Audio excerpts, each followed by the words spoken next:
Hello, Star Wars fans. Hey, do you know there are just 187 days until Christmas 2022?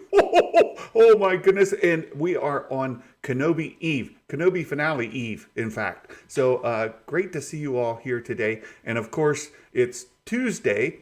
And through the summer, we've kind of changed the schedule because there's holidays and there's vacations. There are people taking extended weekends. So Jason and we meet on Tuesdays now. And so here's Jason Ward. Good to see you, my friend. How are you doing this morning? I'm doing good. Thank you for getting up early. And I enjoyed watching your show yesterday and appreciate you getting up for this. I did see. I was just kidding about that. I know. I'm already up. Anyways. I saw a comment earlier that I thought was pretty good. So Kendall from Normies to Nerds, is Reva still considered an Inquisitor? That's a great question, Kendall. And I think it kind of goes to the heart of a discussion point I would like to bring up today. How do you answer that? Is Reva still considered an Inquisitor? We talked about this really briefly yesterday on the show, and I was like, I don't think so. I think she got fired. I think she tried to kill her boss, and then they fired her. But the fact that if they didn't kill her, I think she's still on the rehire list of evil. I mean, if you come back and you do something really evil, you could come back. She's not on the do not rehire. Yeah, and one thing that, like, you and I were talking about a little bit before, was I had it confirmed to me at a source at lucasfilm.com. No, Lucasfilm. And they I asked about Reva being stabbed twice. Was she stabbed as a kid and was she stabbed as an adult? She was definitely stabbed as a kid, which means she was wounded, and then she clearly uses that some revenge feeling inside of her about what went on in the trauma to survive, right? Yeah. Then she goes on. When the fifth brother picks her up, she's holding her wound. That is what she uses that wound to do evil. She uses, like how Ben Solo would punch himself to get psyched up to get evil. That's her evil spot, so to speak.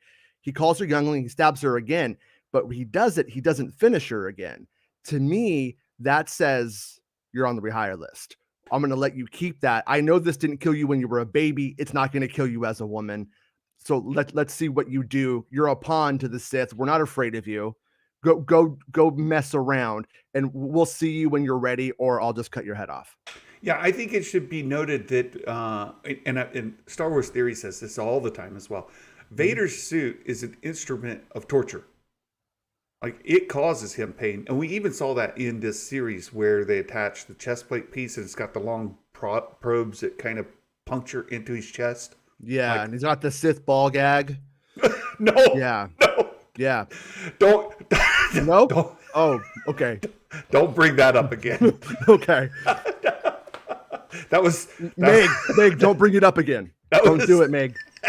Don't do it. That was with Meg last week, and that unfortunate question that we had that was hilarious. No. Maybe it's like a training remote, like it shoots lasers at him, and then it goes. No, okay. I don't know.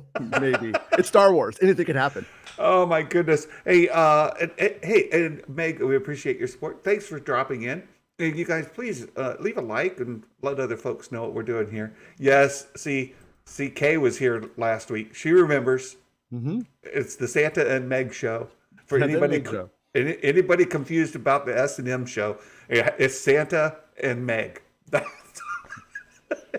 It's not the other thing. But that's a great marketing tactic. People will be like, ooh, this show looks like it pertains to my interests. And they're all, well, I guess I do like Obi-Wan Kenobi. I'll watch it. I do market in YouTube, not for children. So, you know. Right? There is that. Hey, so Vader's suit is an instrument of torture. Reva's wound, since youngling in the temple when Anakin Vader stabbed her, is still a point of pain. And as you bring up, when she had the all hail the king. Sorry, I became a channel member. King Chris.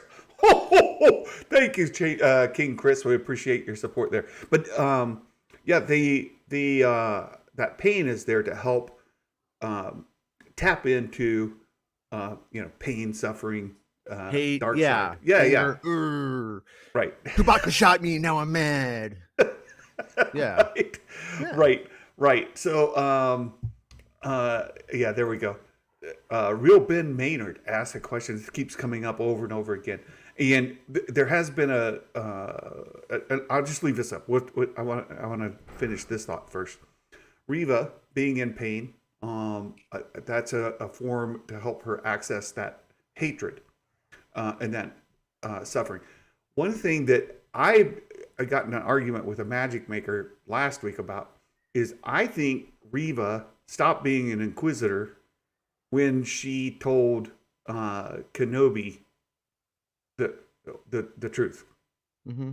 right? And Kenobi said, "I'm not bringing him here for me. I'm bringing him here for you." Right? Best moment. That was a great moment. It was a great moment, great line. Mm-hmm. So I think at that point, and she sends Kenobi back into the cave. She had already chose sides. She had chose that. Okay, this is it's on. Here we go. Well, how do I'm you baiting the trap. negotiate? How do you negotiate though? He's clearly saying, I think, let Vader have his eyes on me, then you come in. I think that's what he wants to happen, but then she still goes it alone. Is that just her not having philosophically embraced the good side, the kind of the we take them together kind of thing, and going in angry? Like, what do you make of that? Yeah, I think her timing sucks. Clap, Reva. Yes, exactly. Because she has to steal up some courage, right? Yeah. This is, and she makes it clear in her little speech with Kenobi that this whole thing for her, her whole motivation, and that's been driving her, has been to get revenge on Anakin. Right? He murdered my friends.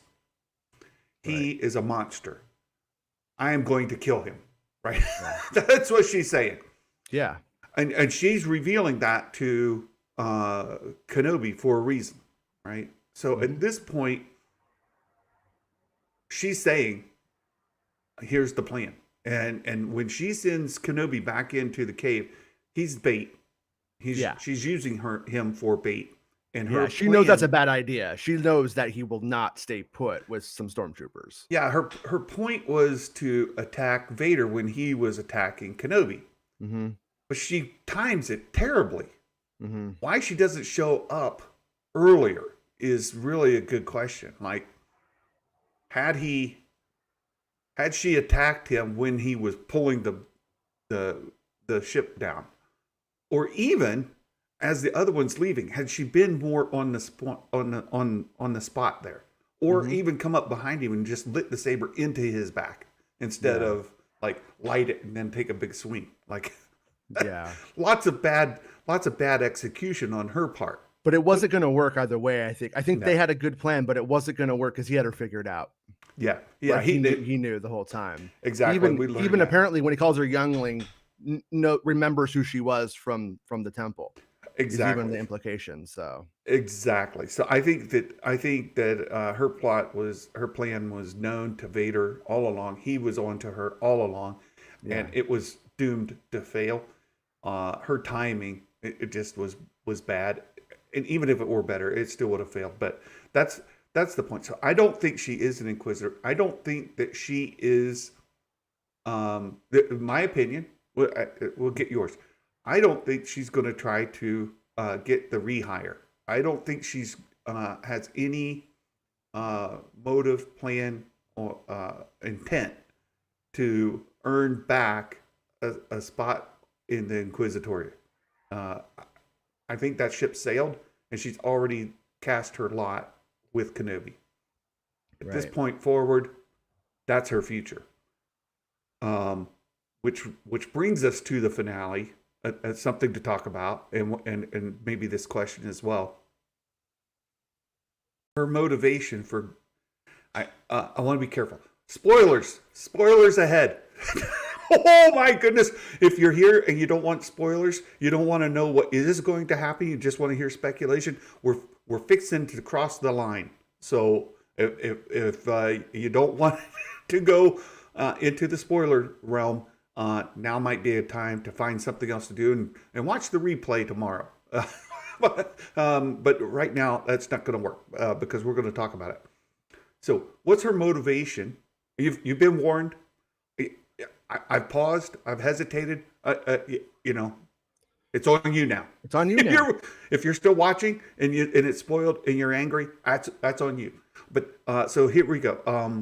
So I have a theory about why she went back to be killed in the earlier version the original like ending of it.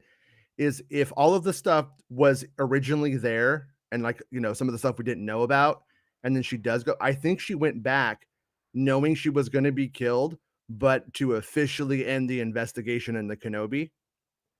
And then I think that they started to realize, you know, that doesn't necessarily really make the most sense. Yeah. Or isn't the best payoff. It's not worth killing the character and ending any kind of potential stories that we could move on from here with, just to wrap that up, because the Kenobi investigation would still be open.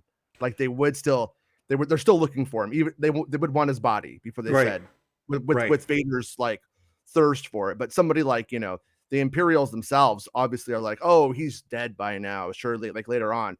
So it clearly like goes in that direction when nobody hears from him for years. So, yeah.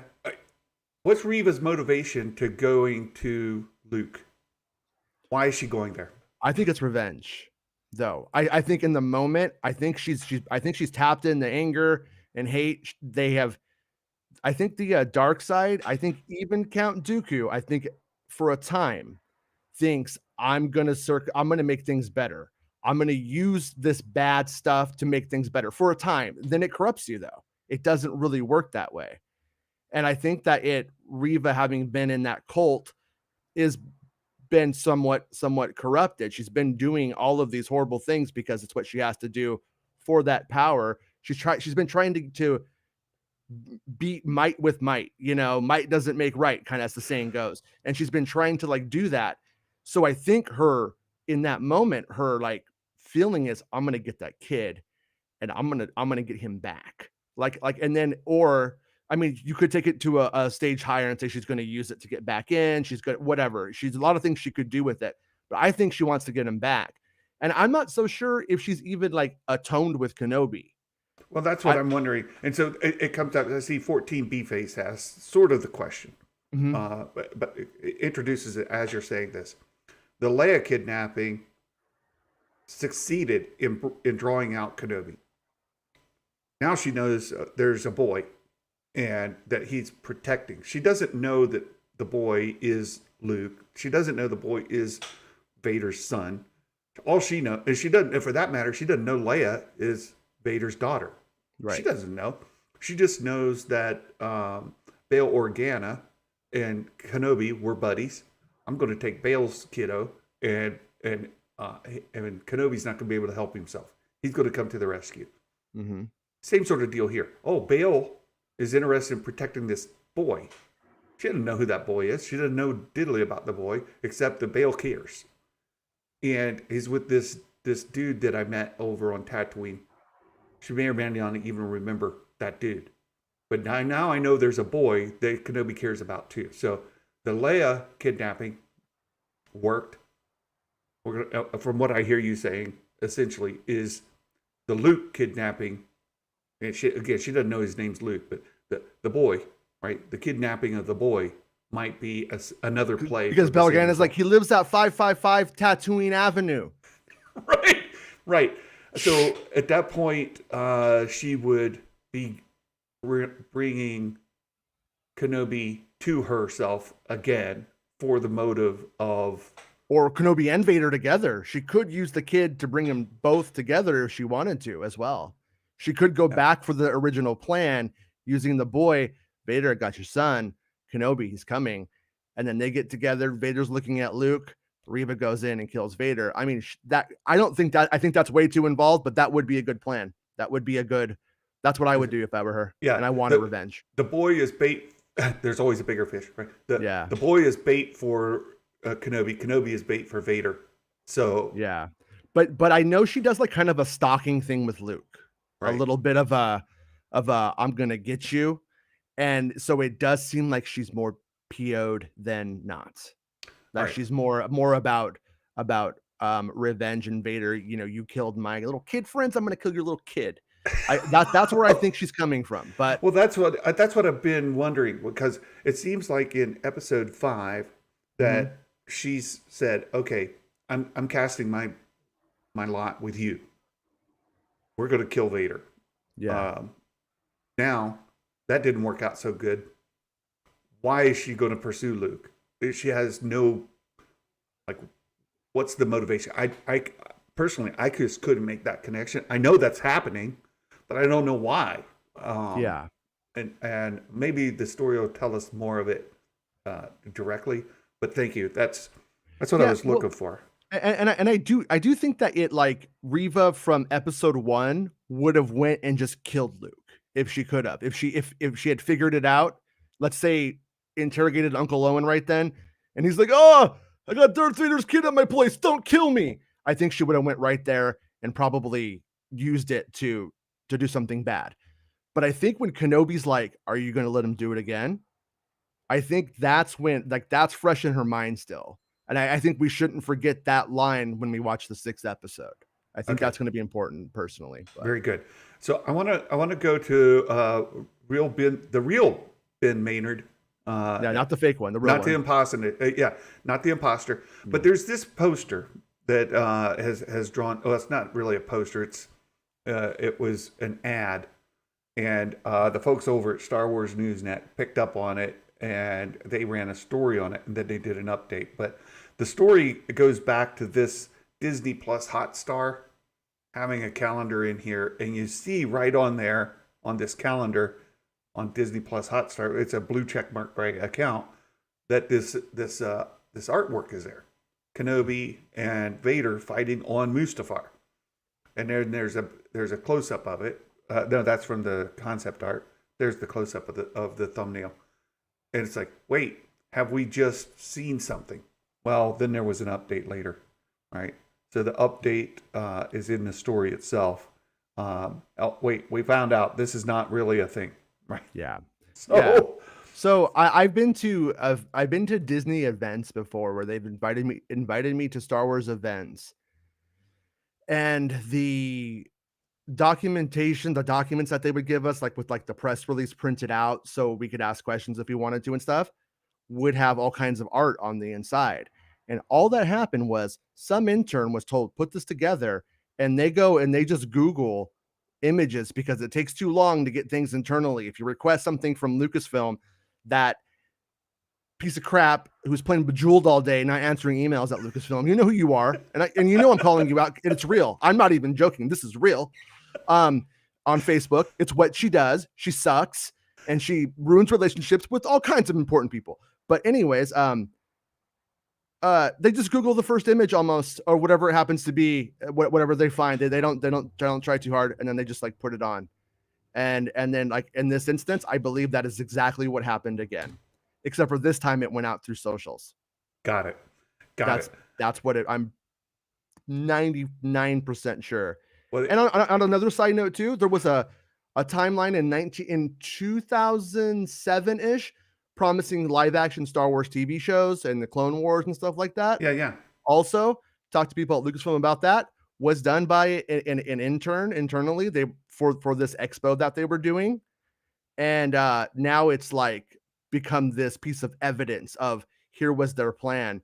It was like, just do something for the expo. It had no power behind it. It just was like, get the job done. And now we look at it as if this was their slate. Like if it was like a Disney Investors Day thing and they brought it out when it was very much not important. But now it seems important. That seems to jibe with what's his name? Who has a big beef about them using art of fans without crediting fans. Okay, yeah. What's his name? He's a big Star Wars YouTube content creator. Dave Filoni? No, Oh, okay. YouTube Okay. content creator. Yeah. Jon Uh, Favreau. somebody will put it in the chat. He Okay. has a big beef about them constantly using artwork that fans created in Eckhart's Ladder. That's it. Thanks, Jason. He's Jason nice Stamps. dude. Eckhart's Ladder complains about it all the time, and he points it out consistently. And Yeah. it jives with what you're saying. That look, somebody Googles, they find art, they slam it in a book, done. Right. Mm-hmm. So that's what's happening here as well. But it ties. So your leaks have given us, all the info, and we know in this episode there's another duel, the big duel, The big duel. the big one is Mhm. coming with Vader and Kenobi. This is the rematch, the fight of all fights. This is happening now.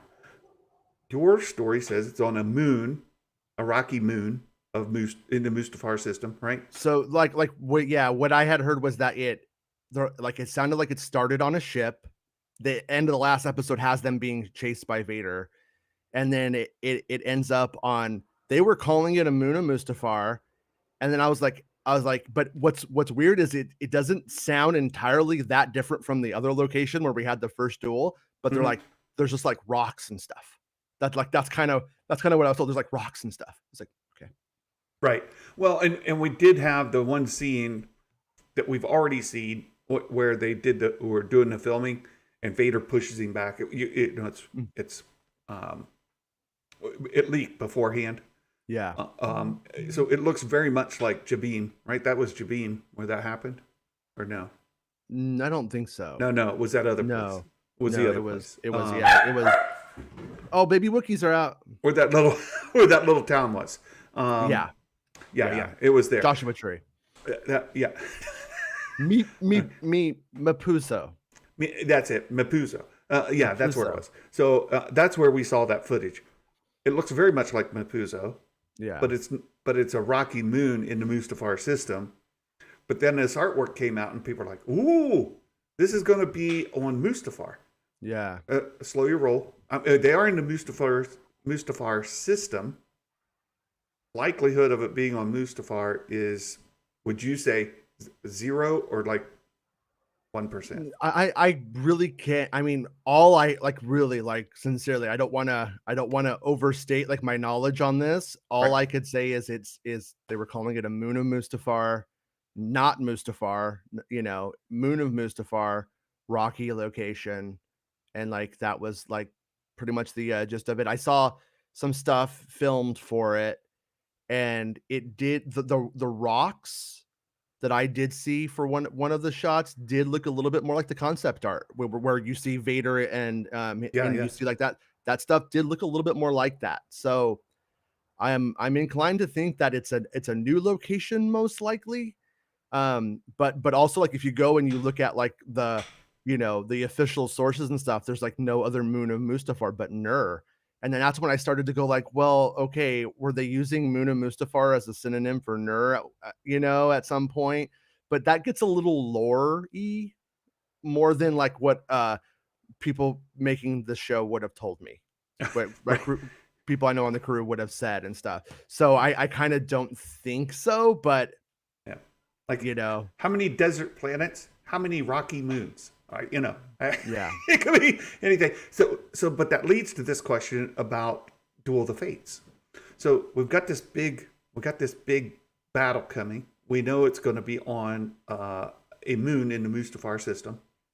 Duel of the Fates. I hope so. I hope so too. I hope so too. But I just don't know that.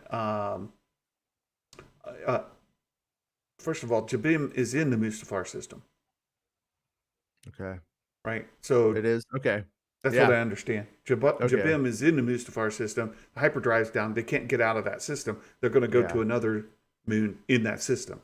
Yeah. Yeah. I've been theorizing like I don't know. Does Vader board the ship and they start fighting, tearing it apart, and then crash on the moon, and then the people got to go get away, and then Obi-Wan Kenobi takes Darth Vader away to to duke it out so they can all, survive. That kind of seems like what Obi-Wan usually does. So Yeah. but they have done that before already, so I don't know if they will do it again, but I'm okay with that if that's how it goes. Yeah, I hope so. Yeah, that this is why use Duel of the Fates? The fight doesn't have two fates to be able to use. Oh, but dun dun. There's a joke in there. And then This time it's called Duel of the Mates. They're just like they just get drunk and they just kind of box it out, and it's put on a mandolin. Nikki, the fact that we're hoping they use one piece of original Star Wars music. By original, she means prequel music. It means that's like all John you need Williams about stuff. this Yeah, show. Right. I hope so She doesn't too, mean Nikki. original as in the original trilogy or original as in brand new. She means original as in prequel. Right. I read you, Nikki. I got you. So, yeah, I think that people been complaining about this series. When you hear Hayden associated with it, you hear Ewan associated with it, they've been training, they've been working, they've been doing this for months. And the expectation from fans, rightly or wrongly, expectation from fans has been to be a lot of that content, and they haven't gotten it to this point that, they've just gotten the small flavors of it to this point, is a frustration. And I get that. I get the frustration. At the same time, I never had that expectation that it was going to be 6 episodes of Vader or Anakin and Kenobi, like cat and mouse. I didn't expect this to be a cat and mouse show of just those two characters. That wasn't my expectation. I understand a lot of fans did have that expectation. Again, rightly or wrongly, that's where they are. So, yeah, I don't I don't know. It's if they were just telling us there was going to be a rematch, and to be honest with you, like if it was for some of the things I've heard from back in the day was that like Vader was very much only like towards like the back end of it, like all of this stuff goes on and then Vader came at the end, and we didn't get that. We got Anakin. We had Anakin like standing out like in a crazy, on Mapuza, like in that weird shot, and they really did a good job of putting Anakin / Darth Vader throughout the whole thing. I mean, he after the first episode, he's in every episode, right? And it's like that's, I mean, realistically, way more than anyone should have expected. I am surprised, to be honest with you. So I want to address 2 comments I've seen in the chat. First one is, they told us rematch of the century, and we were expecting that to be the next episode. I started in the first episode, and after that, we were just going to talk about it for 5. I did not expect 6 episodes of that match of the duel. Right? No, like Duel of Fates Part 1, Duel of Fates Part 2, Part 6. Intermission, right? And you get the girl with the big call card that comes out. Yeah. 4. Yeah. Maybe a clone of Ayla Secura. I'm into it. Right. Coming out with the big card. No, match round 4, round 5. No, I didn't expect that. So for me, it's coming. It's coming. Patience. The other comment I saw, and hello me, I know you've been here lots. I'm just saying, dial it down one notch. Right, saying you're a casual fan. If you look, calm down. Right, dial it down. We shouldn't be calling Baymax a casual fan, or me, or Jason, or anybody. Right, or you. So let's just not do that. But the second part, and I get where you're saying here. Look into the meaning of the Duel of Fates before you talk about it. Look. We're joking. We're being light about it, but that theme has showed up other places when it wasn't necessarily tied to the meaning of the piece. It's a callback. It's a recollection. It's some nostalgia, and it's appeared other places out of that context of that fight. So again, I get where you're coming from. I understand what you're saying, but at the same time. For them to use Duel of the Fates in other contexts is we'll allow it. Yeah, I mean that's also putting, I think, a lot of meaning just on the title of the music, whereas the music really isn't lyrical itself. I mean, it's a bunch of Sanskrit nonsense from what I understand for the most part. And so it's like it could be repurposed, especially since it's the same two characters involved in the original meaning of it. But I've said, my fear is that the visual, the scope of the series isn't grand enough for the scope of that song at full power. And me and May talked about it. I agree, you could scale it down, you could do it in MIDI, you can make it smaller. But man, when a song rocks, you don't want to on rock it. You Well, don't want to take it down in the rock. You want to leave Yeah. it rocking. So yeah, and I'll agree. And first of all, thank you for the super chat, super sticker, Star Wars Fits, and nice. and hello me is exactly what you're saying, right? Yeah. I get this, right? Overusing it can oversaturate it, and lessen the meaning, lessen the importance, lessen the specialness of it. Yeah, it and can. so I agree with all of that. At the same time, as Nikki and others have pointed out, the lack of prequel and original trilogy score in this has made it feel more removed from being in between those than connected to those two. I understand that as well. For me, and I heard you talk about this yesterday, the score has been wonderful. I've loved it. At the same time, I'm like, yeah, you know what? It is between the prequels and the original trilogy, and not connecting that through the score as strongly by using some elements more boldly does make it seem more removed from those trilogies than connected to.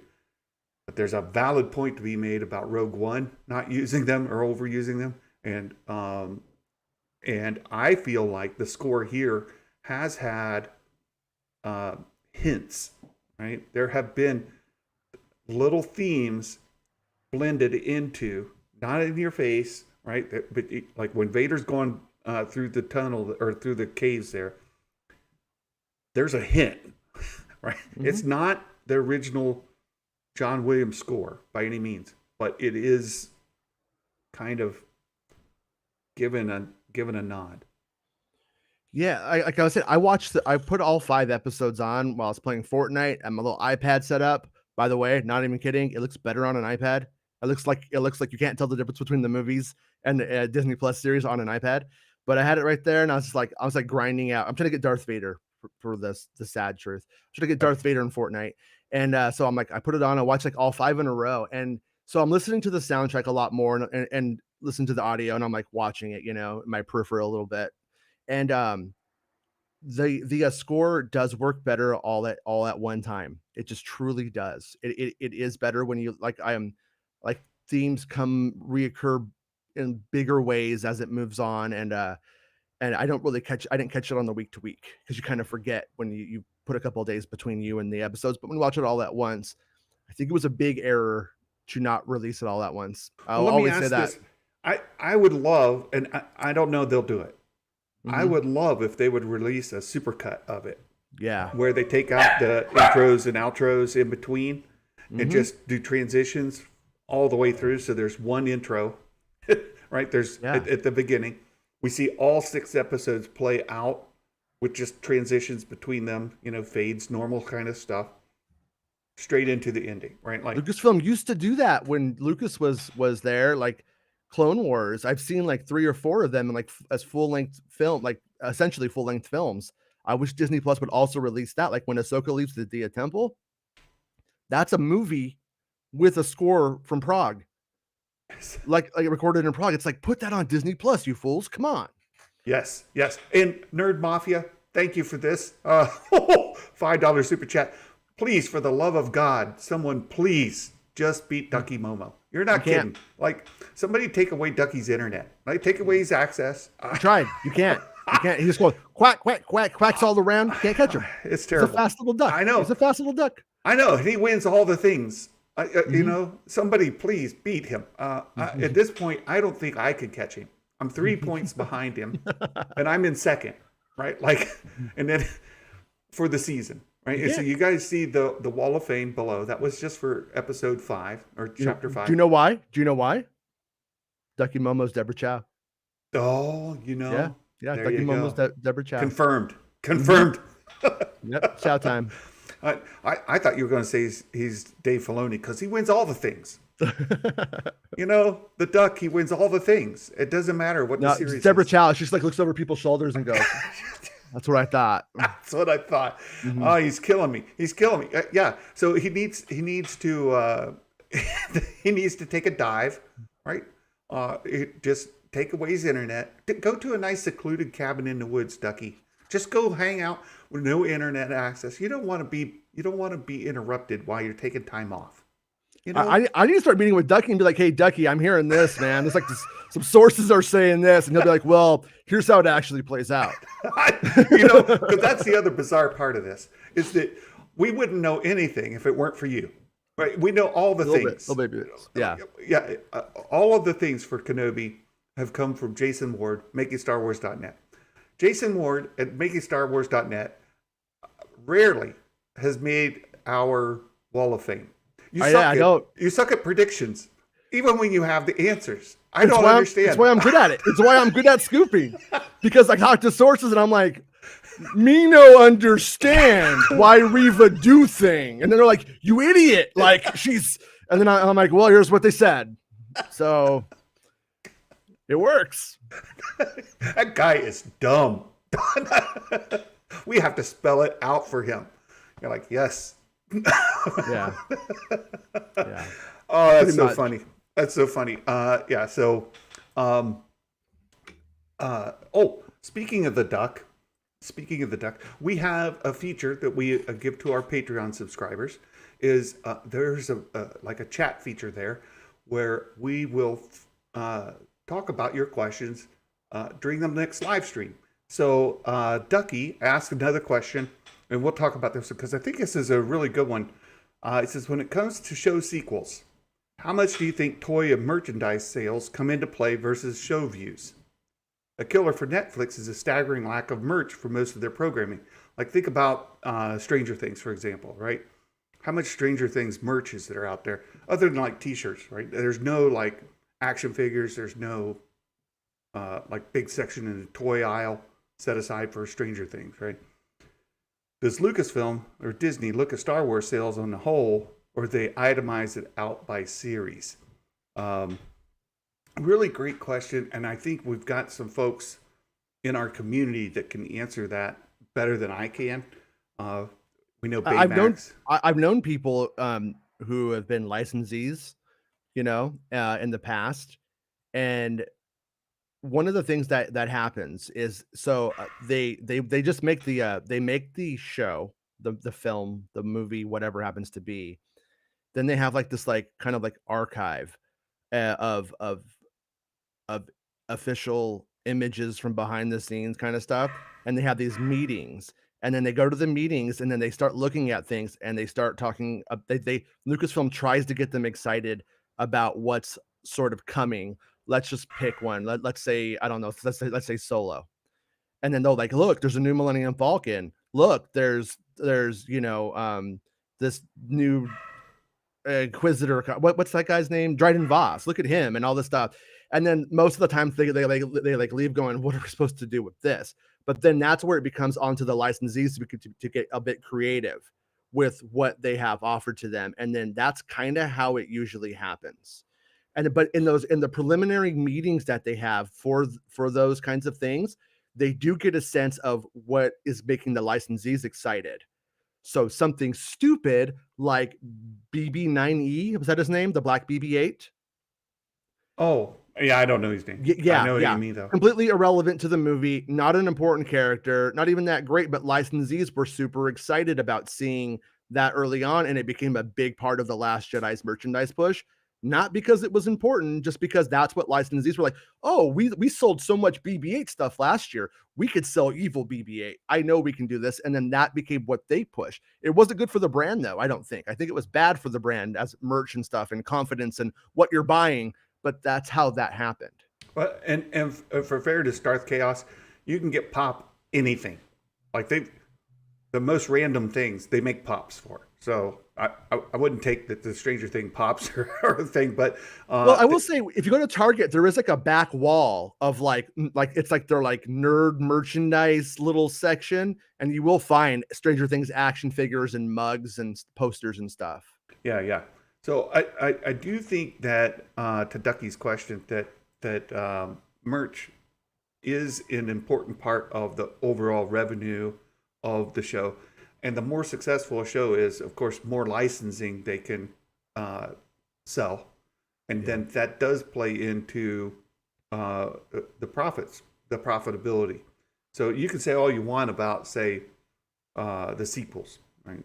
And they did not move a lot of merch. They sold, record numbers of ticket sales, say for The Force Awakens, right? It's way up there, but they didn't sell tons and tons of merch. A good amount, but not tons. So right? I know a little bit about that side of things, by the way. Yeah. And Force Awakens and Last Jedi did really, really well, actually, for them in terms of for most of the companies did really well and were like really happy. But what happened was Lucasfilm played this game via JJ where they told all of those people that Finn was the main character. Oh, and a lot of those companies didn't make a lot of Rey stuff because they thought she was a supporting character. They made a ton of Finn stuff. Then it came out, and then everyone's like, "Oh, look, everybody hates Finn." And then the fandom's like, "Where's the Rey stuff, you sexist pigs?" And the licensees are just like, "Are you kidding me right now?" You know what I mean? Like they were not happy. They were a lot of them were very angry about it. And so by the time you get to around the time of Solo, when you start to hear people coming up with their like discourse about, oh, it doesn't make money or it doesn't do this because Rian Johnson's an SJW. The truth was it was actually like the dominoes needed time to fall from that original mistake where everybody, like if you went to a 99-cent store in Southern California, Finn dolls and stuff everywhere. Well, I and in Southern California, we're a mixed community here. It's not like people are like, oh no, a black man, I've never seen that before, I will never buy it. Like out here, it's not like that. But it messed everything up. Their penchant for secrecy just torpedoed everybody. Stupid. Yeah, stupid. Yeah, it really can be. And we should say in context of like Stranger Things as well, and all of these, merchandising is way beyond toys, right? Way beyond. Yes. So when you can go get your Kraft noodles, a Kraft mac and cheese, and it's got Star Wars stuff on it. Campbell's soup, Star Wars, and all that. Yeah. Exactly. And that's part of the merchandising. So are they making decent money from the Kenobi series, or will they, from any Disney Plus series? How are they doing on merchandising those assets? I'm not really sure. I know from the toy sales, like Mandalorian toys, Black Series, Vintage Collection Series are hot. Like you could barely hold on to them. There are some exceptions. Like people don't buy a Grief Karga stuff at near the rate they should, right? Or they don't buy Moff Gideon stuff at near the rate they should, right? Those things sit in stores way too much. But on the whole, that stuff sells. There's plenty of Mandalorian merch everywhere you can look, right? Grogu everywhere, right? Grogu on everything, on your shoes, on your shirts, on your hats, your backpacks, everything. But what about Boba Fett? What about Kenobi? I think some of this is still pending. So who knows? You know, this is just anecdotal because it's just me. My son watched all of Book of Boba Fett and like he had fun with it as it came out. On whole, he's like, I don't really like that one too much. But every time we go to the store and he sees Boba Fett stuff, he wants it. Like that part of it has nothing, like it's weird, that part of it has nothing to do with the quality of the show or if the show's liked or good. Like in my instance, little boys like Boba Fett. It's just cool. The same reason I like Boba Fett without him doing anything as a little boy, I think. Like, Yeah. so some of the stuff is sort of like bigger than whatever the shows do, and it just has to do with like design and I guess Yes. playability or whatever you want to Well, call it. I there's don't know what the word is, but two things that'll sell merch. Two things: Mhm. cute and cool. If Yeah. it's cute, people want it. If it's cool, people want it. The My end. my little Right. girl's loving those baby. I got her a baby Ewok. It's like Yeah. they're like capitalizing on the baby Yoda thing by making little Star Wars baby dolls, Yeah. and they're like soft and they have like a little blanket and everything, a little backpack that you could put on with them and stuff. She's like, she's not the biggest Star Wars fan in the world. She doesn't like want to watch it constantly and like that, but that's what she like wants those because they're Yeah. adorable. I want to ask Arya's question here, and then we'll transition to a couple other topics for top of the hour. Arya, how big are the odds that Vader talks to Palpatine from a hologram on the Devastator? I know you said he's not in the show, right? Yeah. But the hologram would be easy for him to make that discussion. See, fans always say it would be easy to make, but the truth is to do the hologram, you still have to get the actor, put them in the makeup, and film them. If they do it traditionally, that's how it always works. So, no, it wouldn't be easy, and I have to say, unless something magical happened, I'm gonna say like a 1% chance because this is one where there were rumors that kept coming back up about it. So I checked on it more times than I should have. It kind of was a waste of time. I could have got better info on other things had I not been chasing that, but it always led to nowhere. So I love Arya holding on to any hope, any gasp. but Right. but there at the end in the post credits, Tor Valum shows up and says Kenobi. I love Arya, but I do too. I appreciate. Yeah, but it's great. gonna yeah, I don't think so. I would, but if I'm wrong, I'm never gonna be happier to be wrong because I want to see the Emperor. I love the Emperor. Right. A hype level for chapter 6, the finale. I am very high. On the series as a whole, I'm around 8. Cap 8.5. that. You just said I'm very high. Cap that, guys. It's a good one. Oh no, I did not very say high. that. They should have heard what you said when we first before the show started. You should have been recording. But on the series as a whole, I've been a big fan. I'm like an 8.5 on it, right? So I can be influenced even more. And on this last episode, episode 5, chapter 5, is my favorite of the series. From what I'm gathering, chapter 6 is a continuation of 5, and that overall like in a movie you would call it Act 3, right? Like it's a continuous arc where it just one will flow straight from the other. So I think it's I'm very, very excited for it. I'm as hyped as I can be. What about you? Yeah, no. Sincerely, I think right now it has a good chance of being like my favorite thing they've done. Yeah. Since Disney became a thing with Star Wars. Like it could be my favorite thing if this ending is really, really good. It will probably be the thing I watch the most. Like and for me, favorite has to do with what do I put on. Hey, Piper wants in the shot. There you go. all right. But like for me, favorite doesn't mean Empire Strikes Back has the best lighting and cinematography, therefore it is my favorite. No, that's not your favorite. That's you realizing good craftsmanship in film. Yeah. I think that's different.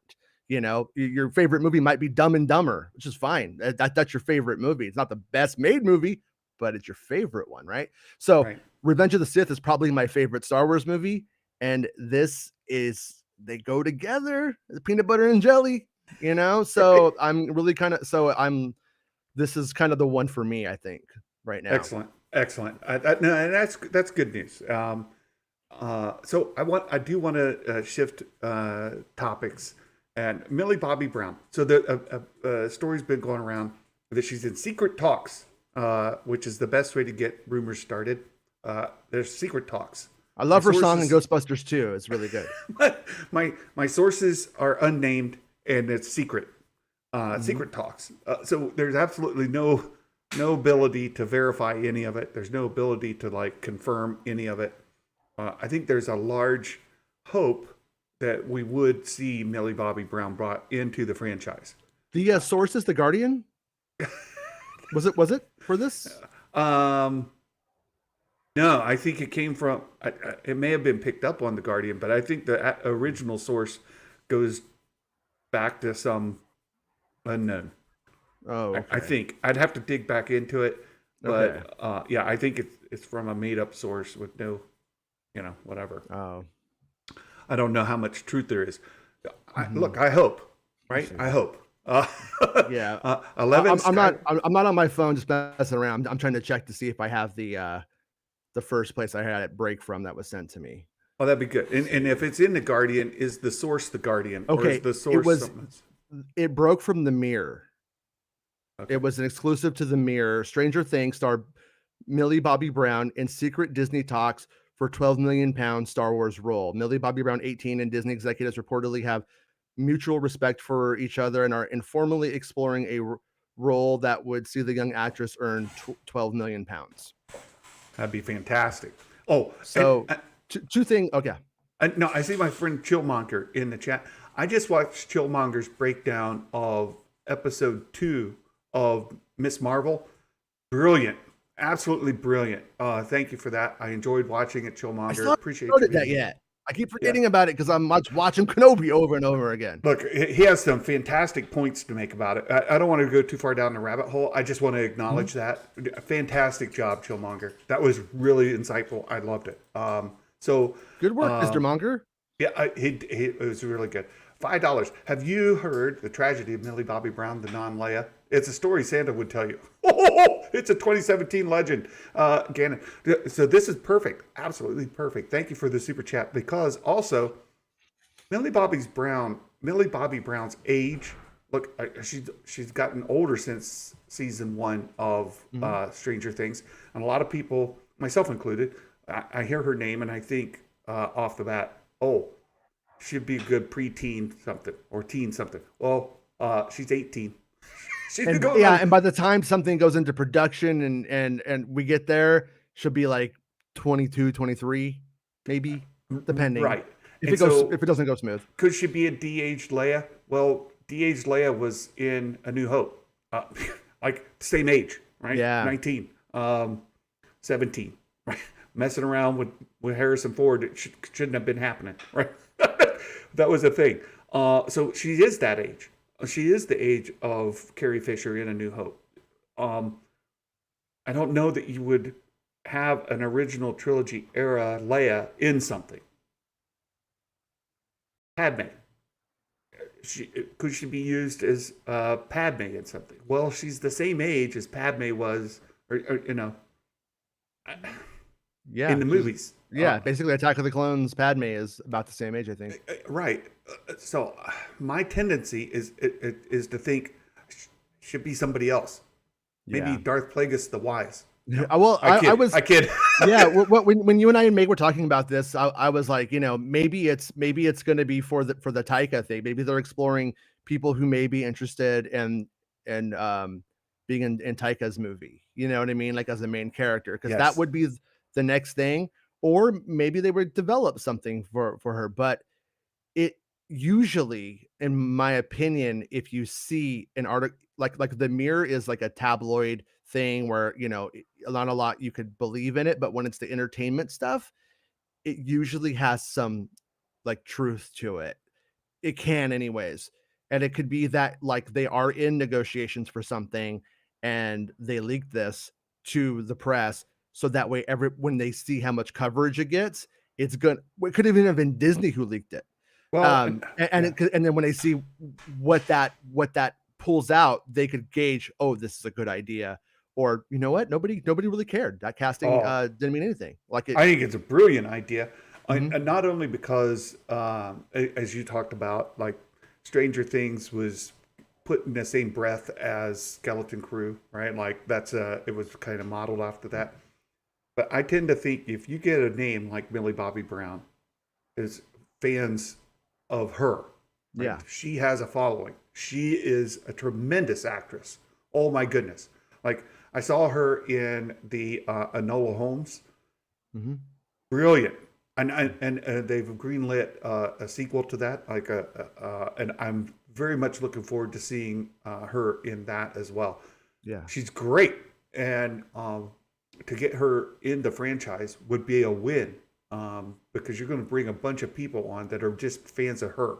Yeah. But I don't think you bring in Millie Bobby Brown to be somebody else, right? No, you don't bring her in to be Leia, Carrie Fisher, right? You don't bring her in to be Padme, right? You don't do that. You bring her in to be new, her own character. You would Something think so. that the franchise can build from, expand from. As our friend Taika likes to say, Star Wars can't expand unless it expands. Like, Right. Yeah, it's true though. It's true. It's a truism. You cannot argue with that. Right. So, yeah, I think that a new character, Taika's movie, perhaps, or a new Disney Plus project, perhaps. But I would not expect her to be a legacy or other known character. It'll be a new character. Yeah, I don't think they would go back and explore Padme. In fact, I think they would be more likely to get Natalie Portman back Right. and then de-age or whatever to make that work if they were going to go that route, or just not do it, just like how they did in this one, pretty much, where they barely de-age them. Right. But I also yeah, I think that like going forward, I don't think they would I don't think they're going to go back to anything that they've already explored. I think there's a lot of like new things are on the way, and so, but I don't think that I don't know if this is necessarily this may just have been an exploratory meeting.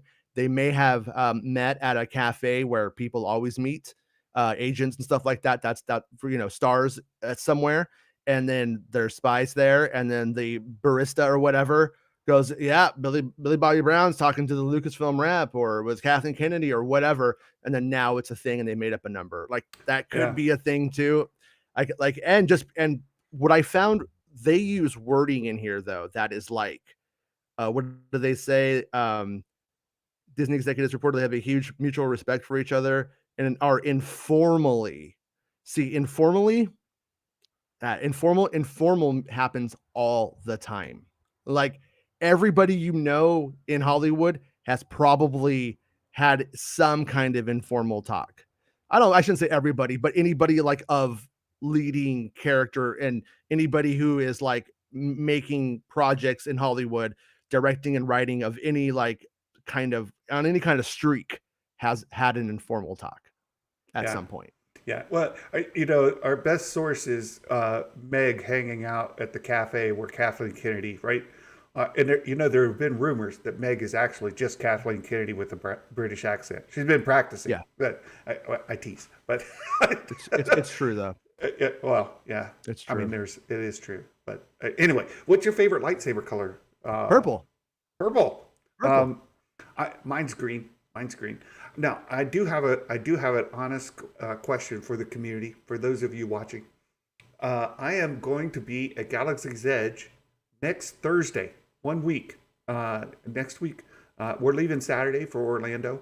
We'll be down there all next week. Wait, that's not mine. I thought you were going to be down the street. I was going to meet you. We're going to Disney World down in Orlando. We're going to Universal Studios primarily. Our daughter is a big Potterhead. We're going to take her to go there. But Thursday, we're going to Galaxy's Edge. We go to we're kind of trying to have dinner at Disney Springs. So anybody in that area that's going to be there next Thursday, come let us know. I had a huge scoop from there, by the way. One time. Yeah. I contacted the Disney Springs, the wait staff. I was like, look, I'm hearing that they're doing all of this stuff with executives. Can you let me know? And they're like, okay. And it was like a big executive like party that they had for launching episode 7. Oh, yeah, nice. Yeah. And they made these like little Yoda desserts and stuff. Nice. And all the TFN guys were like, "Oh, this isn't true," but it totally was. Very nice. Yeah, so we're leaving Saturday. We'll be back on July 4th. We'll be back here. So the next live stream after Friday will be on July 5th. I may do a couple of little remote mobile phone kind of things while we're down there. Yeah. But we have an appointment at Savi's to have a lightsaber built. What color blade should I get in that lightsaber? Now, I've got Rey's saber here, the yellow. I've got the Legacy saber here with the blue. I have a custom saber ordered from DC Sabers near London that's going to be green. So Purple. yeah, I'm thinking the other color. So here's what I'm struggling with. The other color for Christmas is red and green, right? Red. Yeah. Should I get a red kyber crystal? Maybe I have it built with purple, right? Mm-hmm. And then I go into the store and buy a red kyber crystal. Yeah. How about that? Try to buy them all and try to get that black one. You know, they have those like rare bagged black ones that you could get randomly. Yeah. So there we go. White. I have a blue one. If you need a blue one, if you get one, I'll send you the. I have like crystal. The blue. Yeah, I have the blue. I have a blue crystal you could have if you want it. That'd be great. Yeah, I'll send it to you. Oh, my goodness. Yeah, this is not being prepared. I have a lot of friends who were working at Savvy's in Anaheim, and they would always pass me a crystal. So I have a lot of the blue ones. They were always blue, but I have a bunch of blue ones. Yeah. So that'd be great. I would love to get a blue one. Yeah. So don't buy a blue one, and I'll send you a blue one. Perfect. Thank you, Jason. That'd be great. Yeah. So that's the plan. So get the red. Then you can be Krampus. I'll have to get a red one from the store. Will you be Krampus on Halloween? That would be rad on Halloween show. That would be fun. I don't know, but there's one other piece of news that this one's really fun. Have you seen the Lego trailer yet? I got the press release for it today, and I was like, "Oh, I'll look at that," and I didn't yet. Yeah, this is absolutely brilliant. Of course, you guys won't be able to hear the audio. I don't have the audio piped in, and that's on purpose. That makes it funnier. Look, even though it's a trailer, channels have gotten their live streams struck because they're showing a trailer, an advertisement for so we have this. This is absolutely brilliant. I'm going to let it play here. And as with Lego, this is perfect. It's perfect in almost every way. There are a couple of things that are triggered. There's a Halcyon. People are going to be triggered over that. Wait, is this free though? Because if it's free, that's cool with me. Yeah. $2,000. They're selling that stupid hotel again. Yeah. Rah. But this is all wonderful. It's hilarious. They do have like the cantina within the Halcyon. They've got that main stage area. I recognize a lot of it from the coverage of that. But the lines in this are hilarious. I can't wait to see it. Now, this is Lego Star Wars Summer Vacation. We've had Halloween holiday specials. We've had Christmas holiday specials. There's George Lucas, Force Ghost George Lucas. It looked like Steve Zansweet, didn't it? It's so good. Look, it is so good. It's hilarious. So I put the link to this in the description here. So if anybody hasn't seen it, it's brilliant. It's so funny. It's really well done, and I'm looking forward to seeing it. Are you generally a big fan of the Lego holiday specials? I'm not, but my kids like it a lot, and so I'm able to enjoy it like with the kids. You know, like it doesn't. I could take it or leave it, but I know the kids love it. Like really. And Weird Al's got a song, so that's pretty cool. I love it. The question: do I have any Lego sets? Just a couple of really small ones. I don't have any of the nice, larger builds. First of all, I can't afford it. Secondly, Mrs. Claus would kill me. Third, the elves are really protective of the Legos when Santa comes through. So, I, no, I don't. Do you have any of the Lego sets?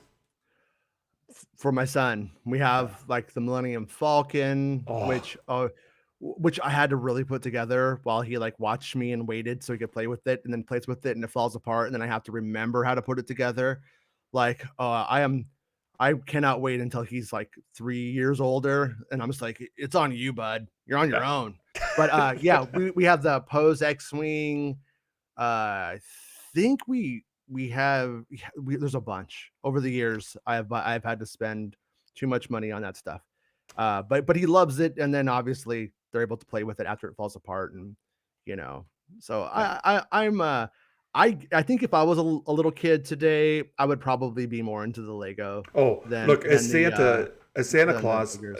the kids by far like the Yeah, number one toy that kids, girl, boy alike, ask for are Legos. By yeah, far, it's not even close, my friends. Like yeah.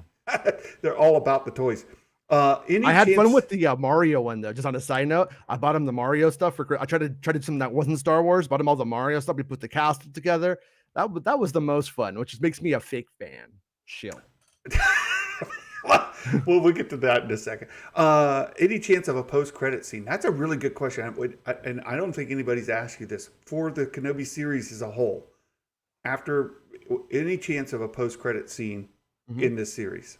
Well, like I said, it Iris is out, and then Iris is back, and Kenobi's there, and he goes, "Hello there," and then it goes back, and that's it.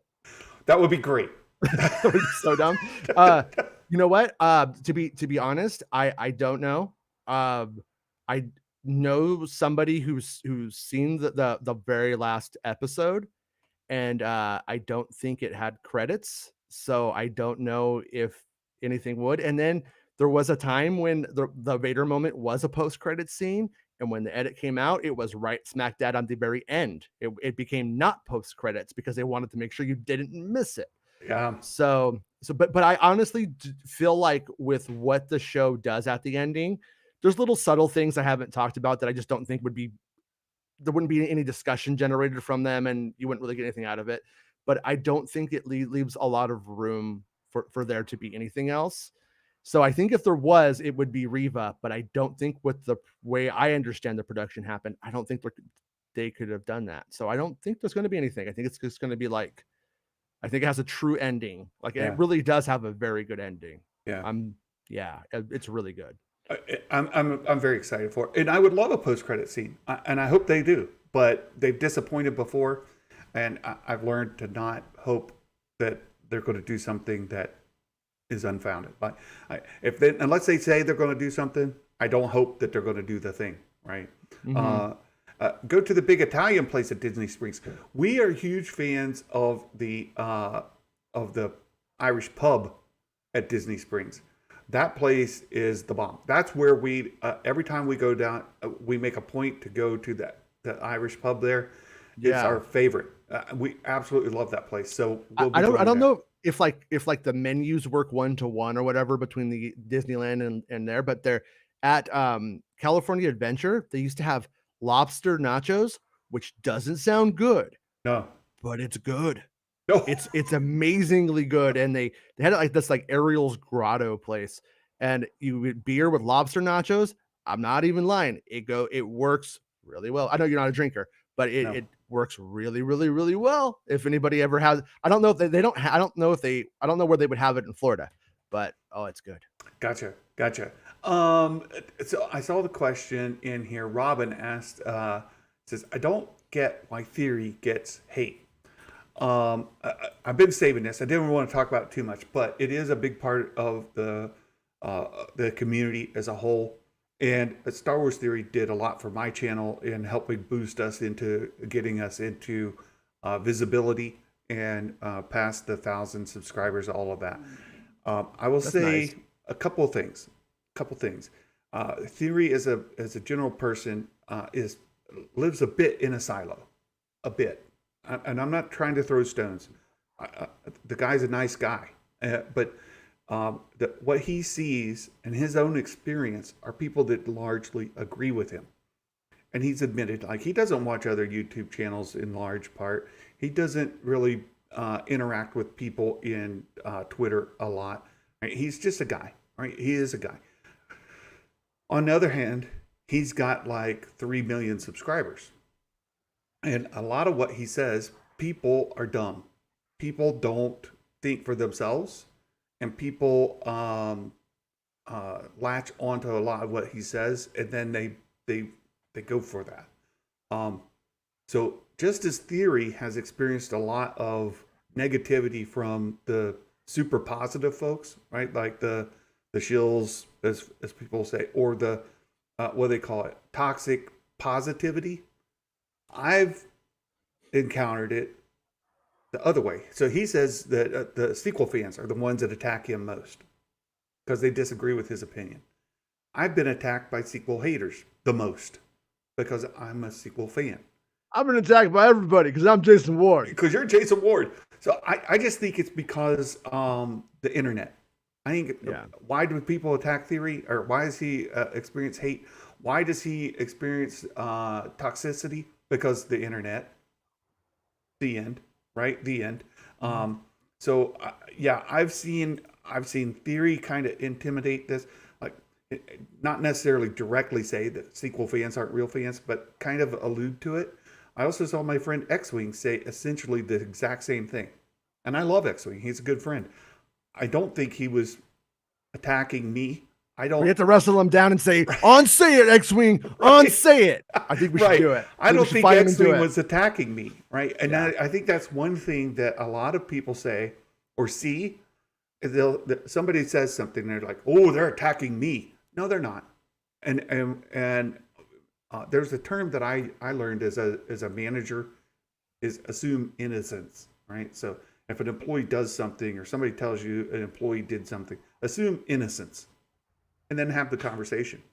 Yeah. And so when somebody says something, like my friend X-Wing says something that makes me believe, he said, if you like Kenobi, you're not a hardcore fan. You're not a real fan. I'm like, he didn't say that about me. Right? I assume innocence on his part. I assume he's not attacking me. He's not saying, "Oh, Santa's a fake fan." I don't assume that, and that's a good place to be with the internet. And what leads to a lot of the kind of toxicity we have is people feel like they're getting attacked, and then I've got to defend my friend who got attacked, and my friend is mad because his friend is attacked, so I'm going to attack them too. And it just becomes this piling on kind of nonsense, right? So that's my take on it. Yeah, I think he's obviously like he's a 3 million subscribers. So if the guy says like I like tacos, a lot of people are like tacos are rad, but somebody's be like, how dare you think tacos are better than SpaghettiOs? Like that's just going to happen, Right. At the same time, like there are times when you see where somebody in the chat's like says incredibly racist stupid things. He's like, okay guys, let's just calm down. It's like weird because like I get it, he doesn't want to become like a grandstander who's just like like I'm here to be your internet babysitter, but it's like it's a really difficult like place to be, I think, like in that situation. And it's like you have responsibility, but where are you really responsible and where are you not? But I ultimately think that people need to be able to say dumb shit, because at the end of the day, I might go, you know what? It's not that bad being homeless in Southern California because it's warm here. You know what? It sucks to be homeless anywhere. Like but let's just say I said that, right? Yeah. And then it's like, oh well, let's go after him. No, how about just go, you know what? Actually, that it sucks to be homeless anywhere. Blah blah blah blah. And then you like have the conversation, and then maybe somebody leaves better for it or learns something. But the internet doesn't like subtlety, and it doesn't want it, and it wants everything to be like a big brawl or a I got ya kind of thing. And so it's a huge bummer. So just a couple more things on that. First of all, Quentin, thank you for the $5 super chat. Thank you. I did Quentin's show. We had a great conversation. Oh, he's an awesome dude. He's the best interviewer in the world. No kidding. He needs to look. I agree with you. Yeah, he's great. Like I don't understand how he doesn't have 100,000 subs himself. Because first of all, his voice is gorgeous. I It's mean, smooth. oh man, I can You listen should to be on the him. radio. Yeah. Secondly, his interviews are brilliant, Mhm. absolutely good. So love Quentin. It says some people wait for disagreement in chat. Theories chat isn't immune. People who are just waiting to feed their argumentative hunger. That's part of it. That's part of it. But Nikki kind of gets to a point I want to make, and I saw one earlier. Theory is just a person, and he's not immune from getting his feelings hurt or getting angry, getting triggered. Right. So maybe he has a short fuse. Maybe he's got thin skin, but he also has 3 million subs, and we don't, unless you're sitting in his seat and standing in his shoes, you can't really understand his full mental context for how he uh, receives information. Yeah. I can say, yeah, his emotional IQ is low, or he's got thin skin, or he's not taking responsibility. I could say all kinds of things. Doesn't mean a thing of a bit of it's true. Because I haven't walked in his shoes. I could be critical of him. He's got a 3 million subscriber channel, and there's part of me that says, my goodness, take some responsibility, take some accountability. You're influencing this community. You're just a dude, but you also have 3 million subscribers. Understand that with that comes a certain amount of influence, whether you intend it or not. Wear it, right? Wear that. Take responsibility for it. Go for it. The other side of that, though, and I'm very, very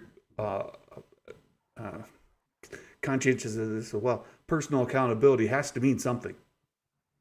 Has to mean something, right? Yeah. Like, you could say all the things you want, but you're not the one that pulled the trigger. You're not the one that drove the car. You're not the one who did the thing. That person has to accept accountability for what they did. They did it. Well, like But Josh in theory set the Reva fire, yeah, and then stepped away and said that happened. right. And that's so to say, while there is personal accountability, the people who are racist, bigot, idiots, that's not Josh's or Theory's fault that they're racist, bigot, idiots. But if I say to a room full of people that have racist, sexist, bigots in it, something that lights that fire, as you just said, right? They lit the fire and then they stepped away. You kind of need to say, guys, you're racist, sexist, bigots. Get out of here, right? I just think that has to be a thing. Or we could be better than this. I think we're going down a path I can't follow. I'm your Padme boys, or something, whatever. Yeah. Quentin, another $10 super chat. We need to be able to not like something openly. Yes. And I thought that what's his name? John Campia did a really good video on it. Just saying, you go to a movie and you think it sucks, you should be able to just say, I think that sucked. Yeah, right, for sure. But you think a character is a terrible character, man, that character is annoying. I hate them. Yeah, you Fifth Brother sucked. Not because I'm racist against Asians. That doesn't equate to that. Exactly. It doesn't have to mean that. It doesn't. Exactly. But it can. But if I'm going to do 200 videos on it and keep beating that dead horse over and over and over again, maybe I suck. Yeah. So there's that. Yeah. There is kind of a thing with some. I'm not even talking about theory necessarily, but like if you haven't liked anything that has come out from Star Wars in the last like 5 years or 6 years, maybe you should cover something else. Yeah, that's what I'm gonna say. Yeah. Let me see. There's a couple other I want to get first world chat problems. Look, I'm reading a lot of the chat, and I see a lot of things you guys are saying, and I agree with a lot of it. It's just I don't want to go too far down the rabbit hole. I tend to be let's talk about Star Wars. Let's not talk about this nonsense. So I saved this to the very end for a reason, and I don't want to spend 2 hours or 5.5 hours talking about it. Oh my goodness, I can't do that. And I don't want to do that, but it's a part of our culture. It's part of what we're going through today, and it's trending, and it's a big topic. And I think it's kind of blinders on to not acknowledge it. Quentin, Sure. Quentin, stop spending your money. Stop. Big numbers definitely equals big responsibility, but personal accountability, yes, exactly. I think as a big influencer, you do have some responsibility. As a person who you're not accountable for somebody being a racist or a bigot, but you're responsible when you know the influence you have, or at least acknowledge the influence you have and what you can do as a result of it, right? So just take some accountability, and be a better person. Be a better person. Yeah. Well, it's like when you have a lot like on my, like when I had my podcast, like I could see what the stats of the listeners were. And it's like when I know I have, 10,000 boys that are age 15 to 19 listening to my show every single week, what you say about certain things does begin to kind of matter. You don't want to get full of yourself and lose track of your responsibility and what you are in this, but you do have, you can set an example. And it's kind of Yeah. weird because Star Wars, one of the big things is always about trying to set an example. It's always master and Padawan kind of thing. Master sounds weird, but you know what I'm saying? It's always this relationship between an older generation teaching a younger one. And that's a parable or whatever you want to call it for how we're supposed to be in our society. That's kind of what it's trying to pass on, is Yeah. that we need to pass on important lessons so that way we have a better world. Yeah. And I it's agree. like, and if you, but so, you can go and just fan the flames and capitalize on that a lot. That can happen. They do that. The Fandom Menace was founded upon it. They don't care about Star Wars or you or comics or any of that. It's a lie. It's a grift. It's about getting you mad. So Quentin Lee gives you super chats. Oh. No, I'm just kidding. Not Quentin Lee. But that's what it is. And Right. and honestly, I know how to do it. I've seen it. I've studied. I won't do it because I am too full of myself, like an idiot. But I wish I did, and because I would be driving like a little scooter with the sidecar with Santa in it. You have a helmet on, and it'd say "Merry Christmas, Road." Nikki, I agree with most of what you said, except this, because no, I also suck. At the end of the day, I'm no better than anybody else, right? I also suck. It's But just, you try, Santa. You I do try, try. and that's what matters. And That's look, what matters. And I don't know what made me this way. I just am, right? So It's good. I just want to try to make things better for people, and it does make me somewhat disingenuous sometimes. Perhaps, am I a hypocrite sometimes? Yes.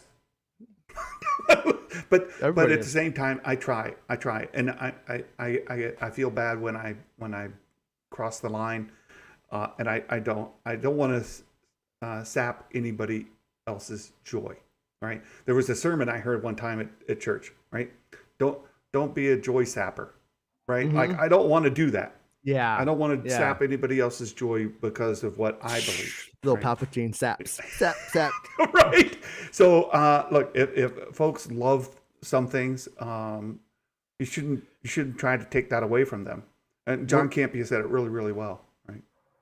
Well, when I was in grad school, I had to teach undergrads a lot, and I was in American Studies, and one of the courses I ended up helping out, I was like a paid TA for a semester with a professor who was teaching about food culture and stuff like that. And just like a little side note here, I think this pertains, is that when you look at a menu and it says authentic Chinese food, authentic Mexican food, authentic sushi, what does that mean?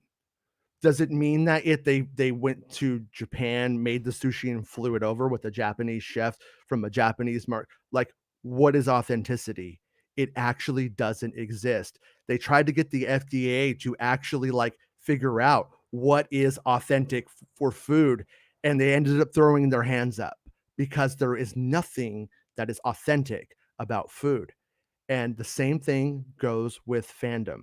Authenticity, a real fan, a fake fan, all of that stuff. It is completely a metric you've made up in your head based on assumption and really just what you like, and has nothing to do with anything else. There might be somebody who just likes to watch the opening to Star Wars and they're a fan. Uh, I disagree with it. I think that's nuts just to watch the opening song and say, I love Star Wars. But that's all that's all, at the end of the day, you cannot quantify or figure out what authenticity is. So the fake fan, that kind of thing like that, whenever you hear that, just go look for your kind of fan, Yeah.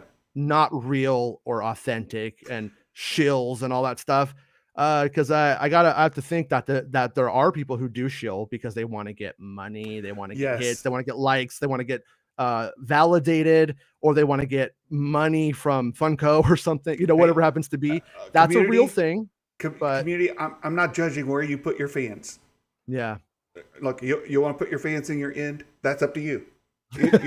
No, I can't. I can't. community is kinky. I'm just saying. Cool. I don't kink shame, community. Explore your fandom. Oh my goodness! We do that to change the subject just briefly, and then The docs agree. a question for you. I assume you're not doing your normal live stream like at the top of the hour. No, I'm not. I might come on before later on tonight if Yeah. I'm like excited and if everybody's DMing me stuff 2 hours before, I'll be like, let's just do a stream and talk, Yeah.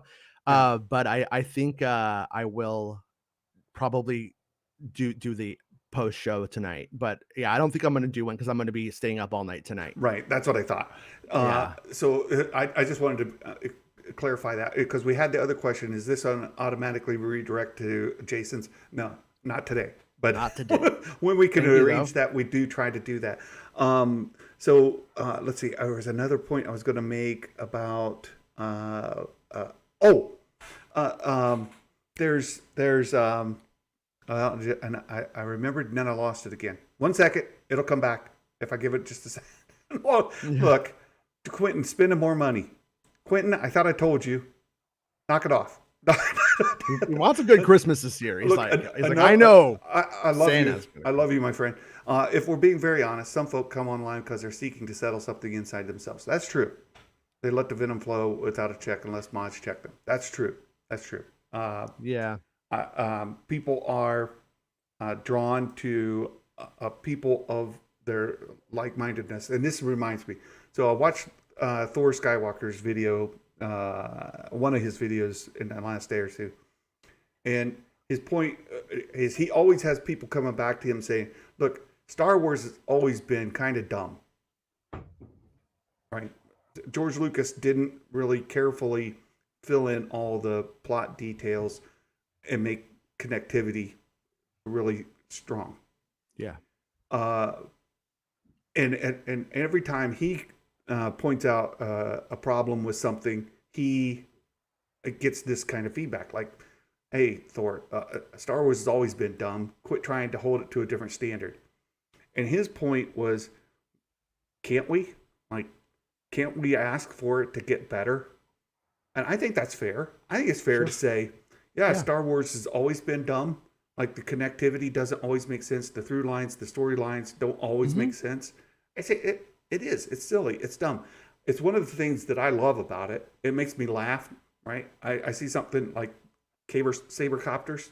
I laugh. Oh, it's so funny, right? And it's dumb. It's so dumb. I've been secretly rooting for saber copters in live action this whole season. Like, oh, please, I need it so bad. I need it so bad. You are the real Phantom Menace of the fandom right now. I'm a terrible fan. You want to see some men just want to see the world burn, and now I see that fireplace behind you, and it's starting. I just love it. At the same time, can we ask for it to get better? I think that's fair.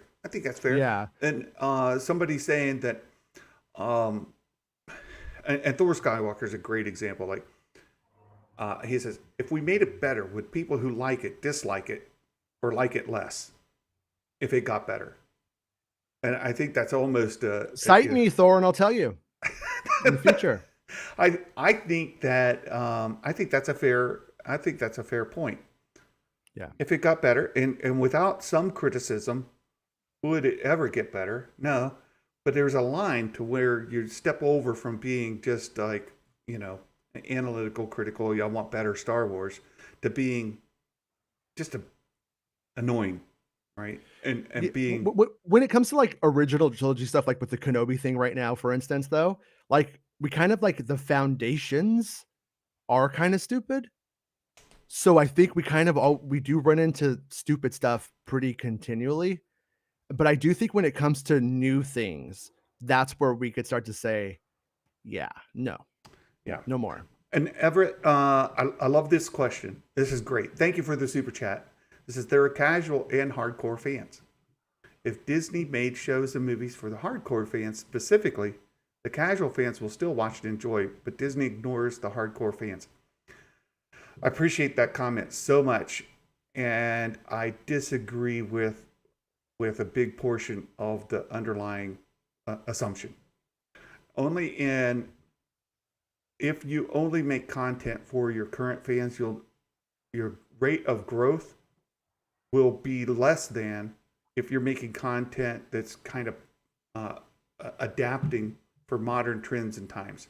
We saw George Lucas do that between the original trilogy and the prequel trilogy, in the way that like duels happen, right? It just got better, right? And did the prequels cause problems with the original trilogy? Yes. If he only made content, right? If George Lucas's prequels only focused on, or primarily focused on, people like me, then I would have been happier with the prequels, but I don't think it would have attracted a new generation in the way that it did.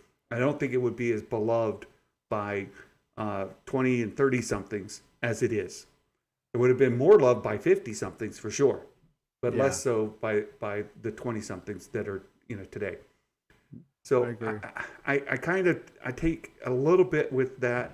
I'm not arguing with you. I'm just making the point, like, for the sequels to be more beloved by the 20 somethings 10 years from now, or even that are coming up now, they needed to kind of tell stories for the people of that day. So hardcore fans. How do you define a hardcore fan? I'm 55. I was there in 77, right? I love Star Wars. I'll be 55, I should say. I'm 54 right now. I'll be 55 next month. But look, am I a hardcore fan? Am I not a hardcore fan? I love the Disney era Star Wars. Does that make me not a hardcore fan? Am I not a hardcore fan if I like The Last Jedi? Well, Meg loves The Last Jedi. Meg, I would call a hardcore fan. What about Star Wars? Big fan. Right? And there are people who are accused of being shills. Star Wars Explained, right? Alex is constantly being told that he's a shill, but his knowledge of Star Wars universe, his commitment to Star Wars franchise is higher than most of us. Is he a fake fan? Is he a shill? Maybe. Maybe he's doing it for unpure motives. I don't know. But at the same time, what about me? What about Santa? Am I a hardcore fan? I love what they've been doing. What about my kids? Like, I don't know how to define that. And so it just becomes really difficult, right? To say, well, if they made things for the hardcore fans, which hardcore fans? Yeah. Right? Theory? Right. Yeah. It's completely, it's also something to remember that every single time Disney makes something for Star Wars, or even take Disney away from it, just Star Wars, if it was George Lucas, your mama, your daddy, or your bald-headed granny, they have to make it accessible to everyone at the moment, or it becomes inside baseball. Right. I got UFO obsessed over the pandemic, started reading all these UFO books. most of those books don't even quantify what they're talking about because you're supposed to know inside that culture. And a couple of times I was like, I don't want to read this. Like, you know what I mean? It completely pushed me out. I couldn't get in.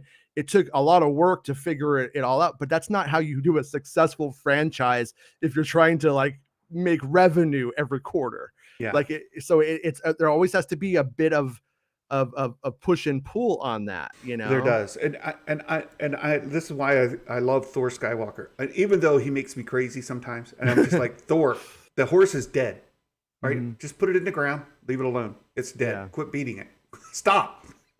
and Thor is aware of that criticism, but I love him only because he can look at it analytically, and I consider Thor a hardcore fan.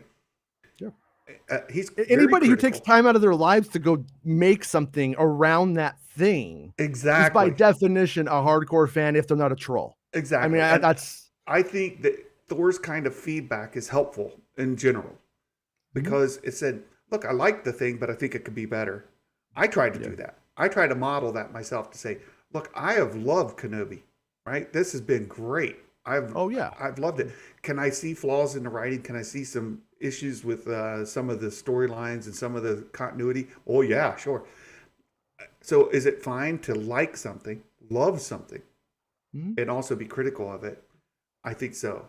And if they were to make content for fans of, say, your core fan base, you know, I think it's fair to say there's a core fan base, and that there are peripheries where you got casuals that just kind of watch stuff.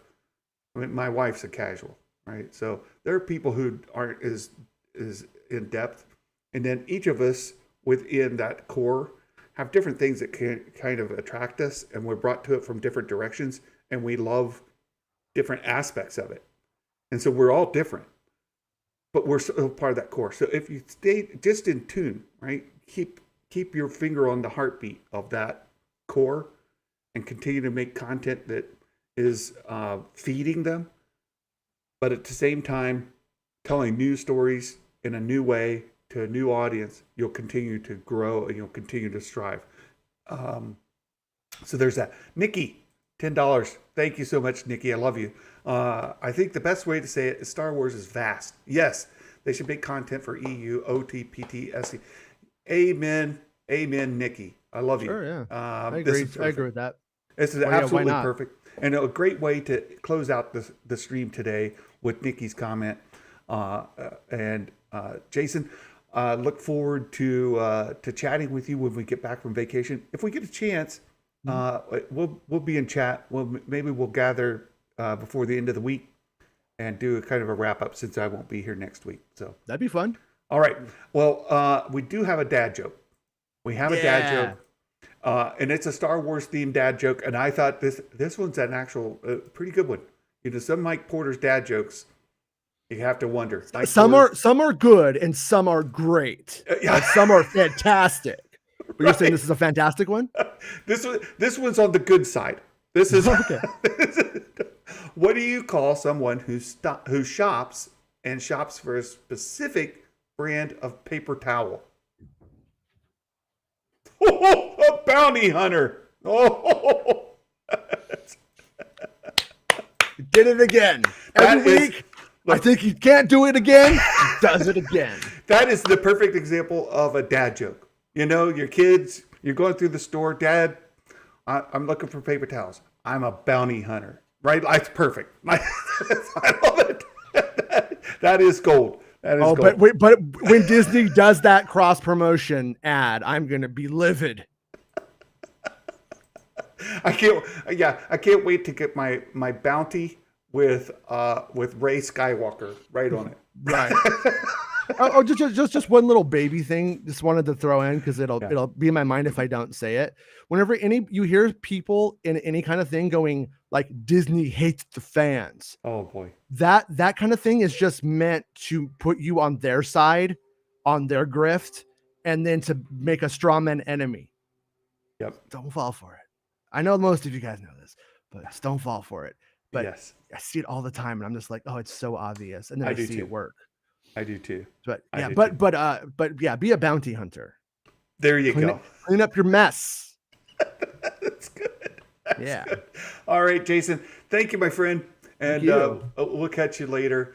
And we're gonna do the outro. We're gonna talk to you guys next time. Until then, my friends. Merry Christmas, and may the force be with you always. Bye bye.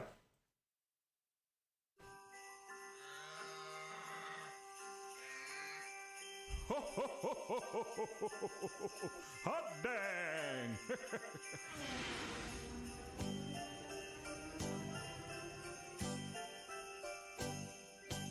Talking through the news from a galaxy far away. Toys and book reviews, positivity all the way. Come and join the fun, subscribe and like away. Movie news and show reviews, it's like Christmas every day. Oh, Star Wars Santa, Star Wars Santa, the Star Wars Santa show. Oh, what fun it is to chat on the Star Wars Santa show. Oh, Star Wars Santa, Star Wars Santa, the Star Wars Santa show. Oh, what fun it is to chat on the Star Wars Santa show.